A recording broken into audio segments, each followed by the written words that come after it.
Hi, one more quick little video today, just because I haven't actually showed you this yet. Here is one of my gallon-sized freezer bags of elderberry. I've already frozen. I've already started picking at it, so it's not quite full. Typically, I've got them full to the brim. But this is some of the stuff that I do with it after I've got it out of the freezer. So I'll just sit here and I'll work the bag a little bit, so that when I get to the top of it, I've got big bits of good stuff of stems that have already got part of the berries, or sometimes most of the berries, off. There you go. You can see that. And then I'll go in, I'll grab this little one here. And this is what I was talking about when I was saying that they crumble off the stem really easily once they are, I'm having trouble getting a hold of one, once they're frozen. You just do that. Done.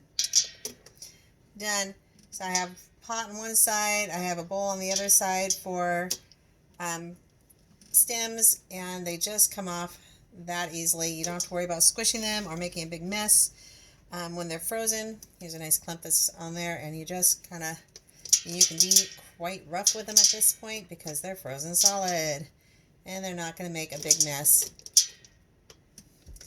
It still takes, I'm not going to lie, a solid half hour to do a whole bag and get them all done, but it takes at least an hour to clean the same number when they are fresh. So to me, that half hour is worth the time to put them in the freezer, and then you can deal with them one bag at a time instead. And the more you kind of work it and do this, the more that when you get down to the bottom, if you remember to do this, when you get down to the bottom and give it a few shakes and such, you're going to have a lot that you're not going to have to pick off the stem. They're just going to be laying at the bottom ready to roll. So that is your quick little update on how easy it is to get these little suckers off once they've been frozen. It's just really, really nice. Also, there are going to be probably more little bits and pieces of stem in there than if you do it fresh. Well, depending on how rough you are, I guess. So something that I've learned is before you add the water, run your hand through the berries, and you'll come up with lots of little bits and pieces of stem that you can just brush off, rinse off in your hand.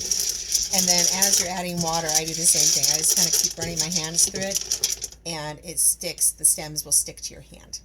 So handy little tip on how to get more of the stem out of there without breaking your back. This truly doesn't need to be a backbreaker. Do it quick, do it kind of rough, get the most out that you can, go back through with your fingers later and see if you can get a little bit more out.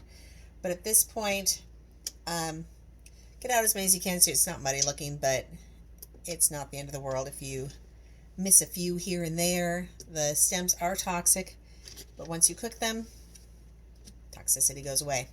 So get out as many as you can. Call it good. Don't kill yourself. Have a good day.